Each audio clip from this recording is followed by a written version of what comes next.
Hello and welcome to the Womb Centered Healing Podcast. I'm Sama Morningstar and I have Adrienne here with me.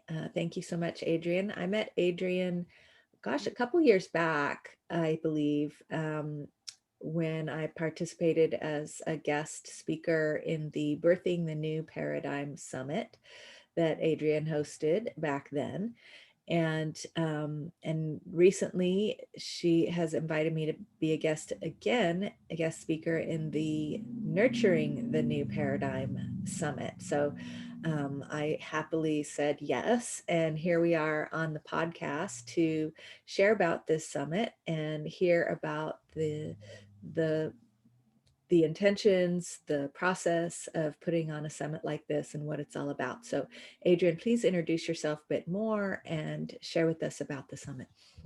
Yes, thank you so much for having me again, Sama. It's a pleasure to be here and to connect again through through the timelines and so back in 2018 when we first met, I created a summit called Birthing the New Paradigm, and that was all about how to heal womb space trauma and empower ourselves for the process of pregnancy, birth, and parenting, as well as feeling the deep vibrations of the fact that the new paradigm and the new way of existence on planet Earth was deeply on its way and it was birthing at that time.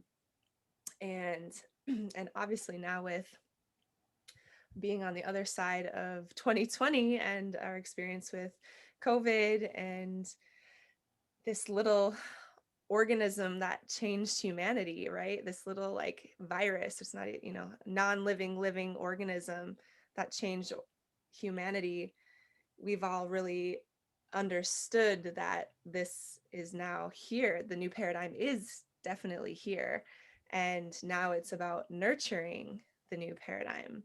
And I've definitely always understood these things to be connected to deeply dismantling old paradigm structures and deeply finding new language to create the solutions to create the way that we can live into the new paradigm. And so the, in a meditation or just a series of reflections, the framework came to me of what can we do to really step down from the patriarchy and the cisnormativity and the heteronormativity and particularly the white supremacy, and how those systems are all interrelated and create trauma and traumatic ways of existing on the earth and for humanity on all sides, of the whether you have resources or not, whether what body you live in. And so what came to me is that we are living into the creatriarchy, which is a new system, a new ancient system where we're not go the patriarchy transforms into the creatriarchy, which is not a swinging of the pendulum to the opposite side, but more of a balance between the masculine and feminine, which really stems from being living from the womb space and living from the heart space. And so that's the creatriarchy. And then the equitable sovereignty is what I have thought about to replace white supremacy, because that that feels like stepping down from the pieces and parts of ourselves that feel like we need to step down from, and stepping up into the other parts of ourselves that need to be elevated. So for me that looks like stepping down from whiteness and stepping up into, witchiness, and reclaiming my European indigeneity however long back, as well as claiming my queerness and my myself as a woman, and then just the radical respect we need and the love elementality, I call it. So just being deeply centered in love in this vibration that stems from the heart space and stems from the womb space, and really deeply connects us to this new paradigm way of living, where all of creation and Mama Guy herself and Black lives and trans lives and queer lives and neurodiverse lives and everyone on this planet is truly cared for and sustained and honored for our multiple gifts that we have, and our multifaceted gifts and our multidimensional gifts. And it this creatriarchy, it takes into account that we are spiritual beings as well, and that we live in a physical body, but we are definitely connected to multiple layers and realms, and that we get to be magical, because I think that that's our birthright, and I think that we're stepping back into that, and you know, being safe enough to use our voice and deepen into this self-compassion and self-forgiveness it takes to continuously transform these systems that have not been life affirming into ones that are deeply life affirming. And that comes from the womb, and it comes from the heart space. So that's really the what came through me through source, as a vessel to nurture. So Mhm. So you've invited a variety of speakers with various areas of expertise um, to come and talk about this and share about this with, the people that sign up to join us in the summit. And I'm curious, and I have some reflections I could share about this, um, I've shared more on my interview, so we don't want to go. I don't want to go too far into it here, but I'm curious what some of the areas of expertise. I mean, you've said numerous times about the womb space. You've talked about that already today, and listeners know that that's one of my areas of, or my main area of um, focus and passionate expertise. What I love to talk about and educate about and support people with. And so, um, and for me, a big part of that is tending to different approaches to our relationships, mm-hmm. and that the all of the different models and the isms and the normatives that you were discussing and talking about stepping away from, Mm-hmm. those are all based on domination models of relationship, where one type of person is given the right to dominate and have control over other types of people, who that right to be able to make decisions about their own life and their own well-being is taken away. Mm-hmm. and and that style of relating, I feel, is at the root of our human suffering, and it's at the root of patriarchy. And so Mm-hmm. what I hear you saying when you talk about evolving into creatriarchy, in order to create together collectively, we need to come into partnership style of relating, Yes. where each person's unique identity, contribution is recognized, valued, Mm-hmm. cared for, and Mm-hmm. included in what we're creating together. And so there's this fundamental shift that you're talking about, it seems to me, of moving in that direction um, towards partnership, healthy partnership relationships. And so, regardless of where we are in any of those normatives, or any of those identity things that you talked about, we can all unlearn and divest ourselves from the domination model of relationship, Mm-hmm. because I've seen plenty of people try to use the domination model of relationship to heal the domination model of relationship and to heal the damages of the domination model and to recover, to get out of but you're never going to get out of the domination model of the relationship if you're just trying to dominate your way out of it, right? Yes. And we can see that playing out again and again in historical, one revolution leading to the next abusive, overpowering government, and then The requiring power. another revolution that leads to the next one. And so yeah, this swing from one side of the pendulum to the other, if it's based on domination, it doesn't matter where you are. Mhm. And that's why the womb, I feel, is our guide, because the womb is all about partnership. Mhm. And I think the womb is also about power within. Exactly. It's power. It has nothing to do with power over, but deeply is about the power within first and foremost. And And that. intimately sharing that power. Like if we look at the power of the womb to create new life, Mhm. there's nothing dominating about the relationship of the womb and the mother and the baby and the child inside developing. It's this intimate partnership when it's healthy.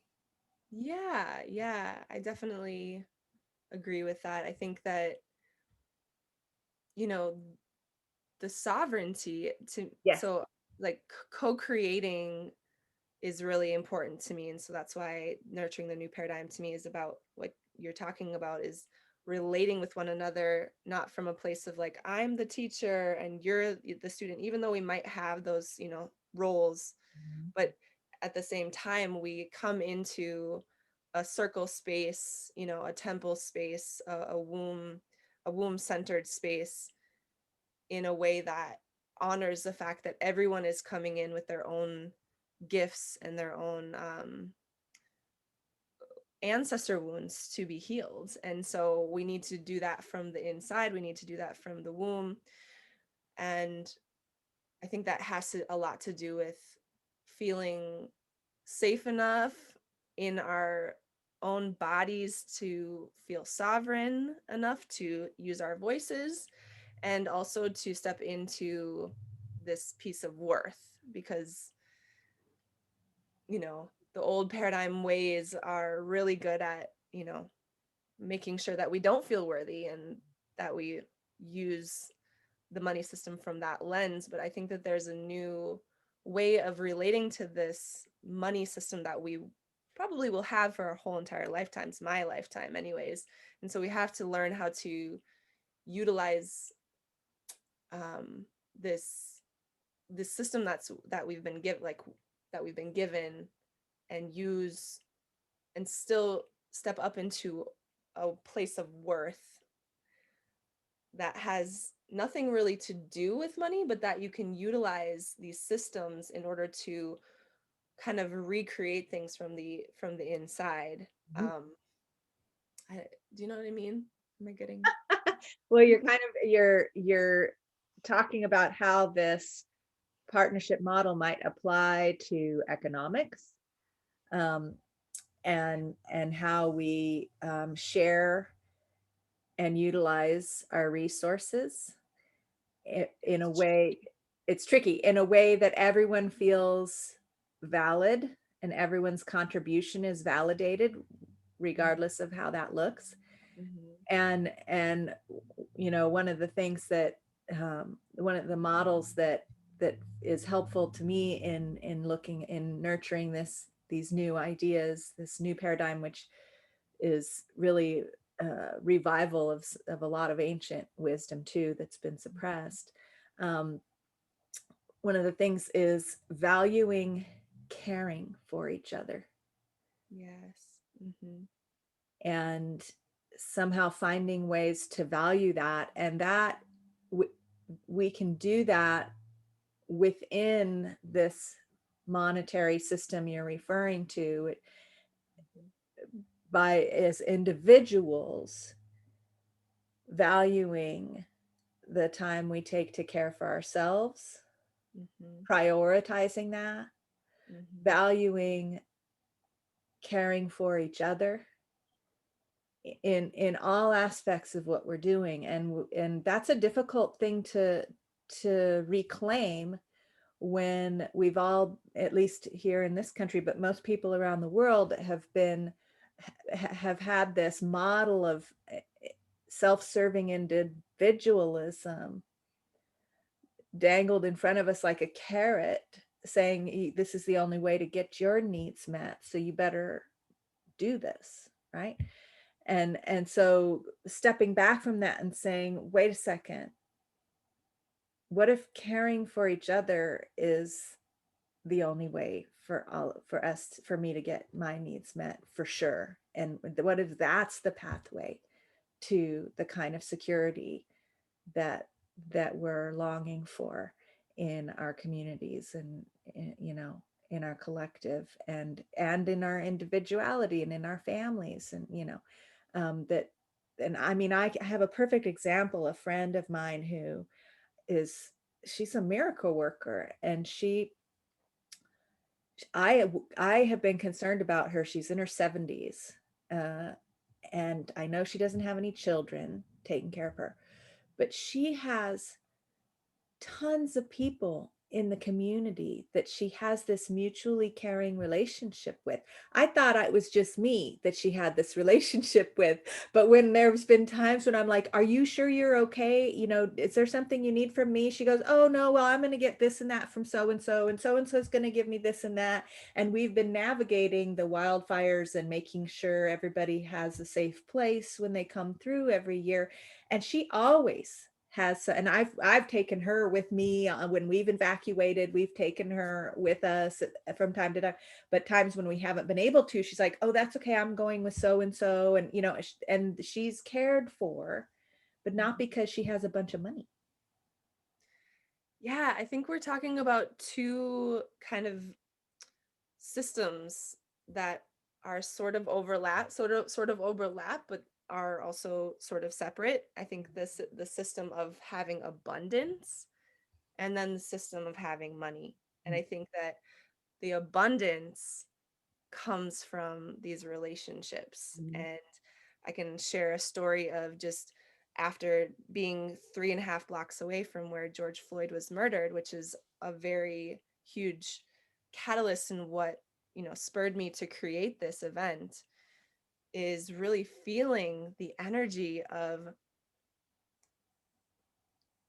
this is what I need to be safe right now. I need to rely on my neighbors right in my area to make sure that the people that are in town with AKs that have, white supremacist logos on their shirts, like it was a very scary time, into from May into June, and to really understand the abundance of the relationships that I had with my immediate neighbors, and how that at the end of the day is the basis, like you're saying, the basis is relationships with others. And so that's like one piece of it that I see is like, yes, we are learning how to cultivate relationships in a different way, that, and with this whole, so that's like on ground relationships. And then there's this other piece of like kind of etheric relationships that we have with people online, since we're moving into the age of Aquarius and we're really connecting with people in thought realms. Mhm. And so that's a whole nother sense of like where the abundance is, Mhm. and then connecting that to the piece of money is our system. Money is a part of our system right now. And so I see it very important for people that have traditionally been in caregiver roles, feminine beings, women, to find ways to be worthy of their own value enough to say like, no, I get to be, um I get to be valued in this money system as well. I get to charge what I'm worth. I get to, claim my full value and be able to influence the structures from that place. And so I see it as interrelated, like different spheres that are all connecting to one another as we are thinking about the abundance of, our on ground relationships with others, and the gifting and the giving and the giving and the receiving of actual gifts, and then at the same time valuing our own services enough to know that, like, no, we have to step into this system that we have and probably will have, that values money. And so it's kind of this interesting dance of like the both and of the abundance and the money piece, and how we can create both, really. Yeah, and I see that it goes hand in hand.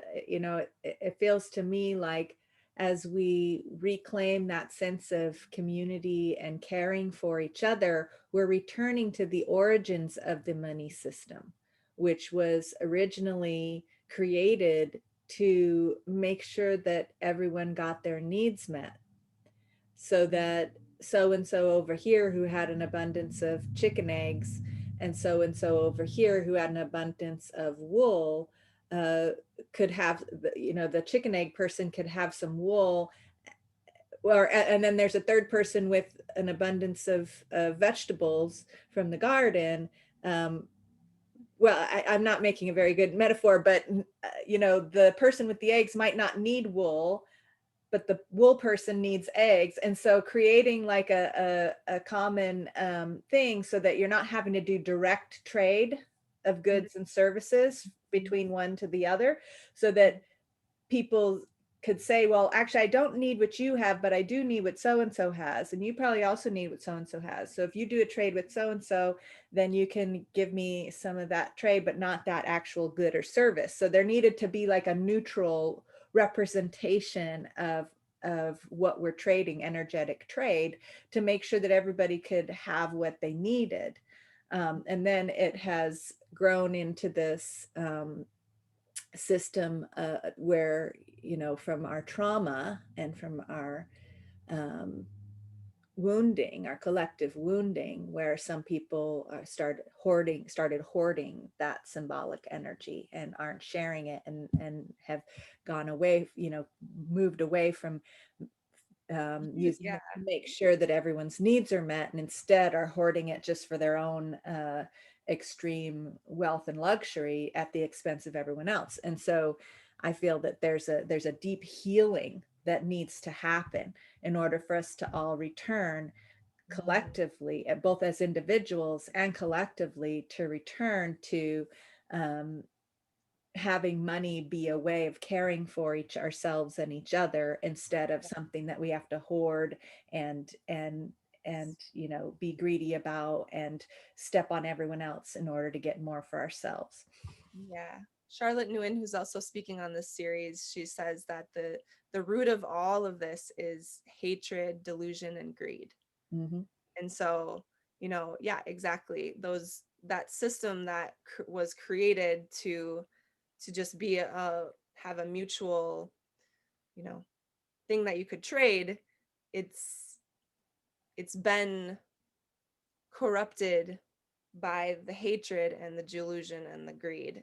And so the way that we can remedy this, in my opinion, is to have more of this money in the hands of people that have been doing healing work, that are going to be deeply understanding that we can be equitable with our resources, that we can, reallocate things, that, I I am stepping into a journey of wealth intentionally at this time, because I know that I will then have more influence to create this reallocation that is necessary in order to create the equitable sovereignty and to be able to, you know, give hundreds and thousands of dollars to organizations that I desire, you know, and that influence is still that influence is definitely a piece of the way our world works right now. And I think that we need to really acknowledge that and work with it. And I think that starts from feminine people, people with womb healing, people with womb understanding, people with heart resonance, receiving, allowing themselves to receive, opening ourselves up to receive our worth, you Mhm. know, and And it also requires people who haven't necessarily recognized the value of those things that you just described, of those people that you just described, mhm, awakening to that value. Not only those of us who have recognized that value and have devoted our lives to those things to claim it more and more, but also it requires more people to wake up to that value. And so things like this summit, where we get to talk about that and share that with a growing population, seems like a really seems like really and this podcast and all the educational things that I do, to just because there's so many people out there that even if there's a conscious awareness that of course, the feminine is valuable, yes, the womb is valuable. I can't tell you how many times I've had people, agree with me about that, but then when it comes to their priorities in their life, mhm, they're not prioritizing their menstrual cycle. They're not prioritizing their womb and their womb wisdom, because we've been so deeply, and even myself personally, sometimes I realize, oh, wow. and I think we can have deep compassion for ourselves Yes. through this Yeah. because we are literally the change makers. We are literally the ones that are taking the new old paradigm and like shifting it ugh, into this whole new paradigm. And so it's so important to me that we come from a place of self acceptance, self forgiveness, and self compassion, and the fact that everyone is on their own space in that journey. And I think my personal journey has been one of like really noticing when I have judgment and that I when I project judgment onto other people and know that that's really deeply my own self judgment. Mm-hmm. Exactly. And so I've been doing a lot of work on that recently, is like breathing in self judgment and allowing the self judgment to dissipate in the heart space, the oceanic heart space, and to breathe out self acceptance that comes back around to me and to all others, because we can't know, where other people are on their journey and what, karma and ancestor wounds other people are coming into. Really, the only thing that we can control is what we have from within. Mm-hmm. And so, and what we do from within, and then how we project it out through the voice Mm-hmm. to others. And June Casewith, who's also on this series, she says the only thing more powerful than destruction is creation, Mm-hmm. and so what are you creating? What are we creating? Womb space is literally the chakra, this orange chakra of creation. We create humans there. We create, art space, artistic expression. It all comes from this womb space. And so I think my journey has really been around not judging my own journey, my own self, because I easily do that. I easily fall into self-judgment, and to recognize when I fall into self-judgment and to breathe in, oh, Adrienne's judging herself right now. Oh, I'm definitely projecting my judgment on my partner right now. Okay, step back. Okay, I accept myself. I have compassion for the fact that I just noticed that I was judging myself and my partner and whoever else, and to recommit to the acceptance that it takes to know that we're all doing our best Mhm. and we're all doing some really powerful work on this planet right now to shift a colossal interconnected interwoven system of all of these things that we've named into a new exciting abundant life affirming life creating system of abundance and love and self-compassion and deep honoring for these care for caring, yeah, deep honoring of womb space and heart space and I have visions of being a 70-year-old in writing a bunch of books and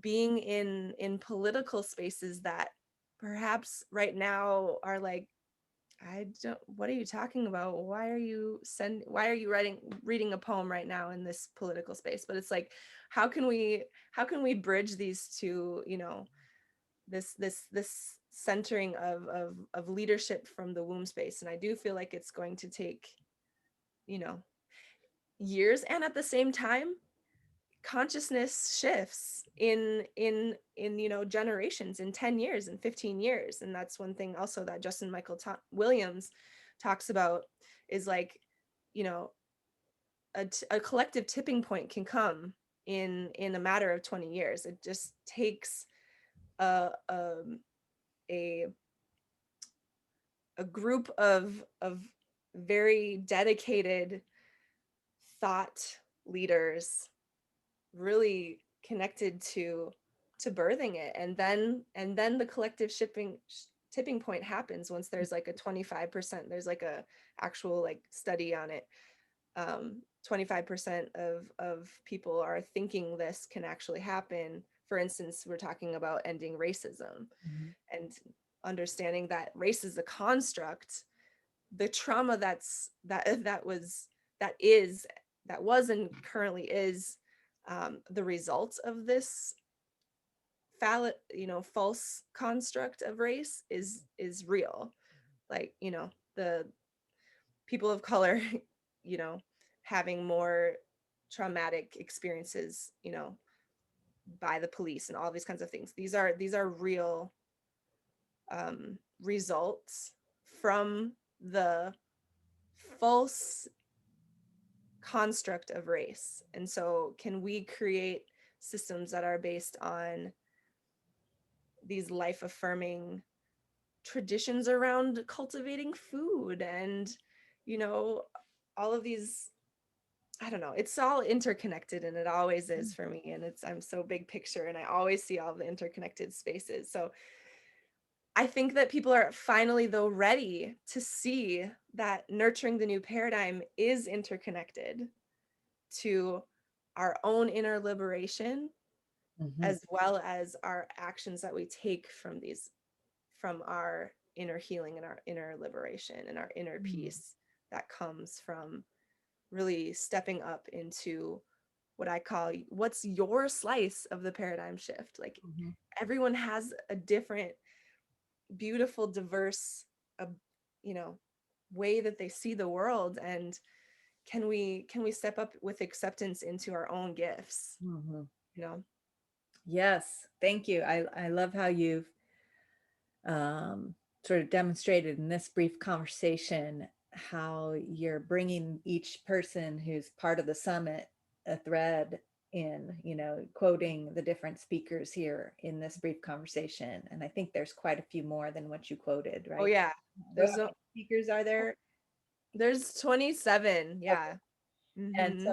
so just weaving all of these perspectives together towards a common um, evolutionary, liberationary or liberatory Mm-hmm. approach to stepping forward into our lives together. Thank you so much for putting the summit together. I feel honored and blessed to be Mm-hmm. part of it.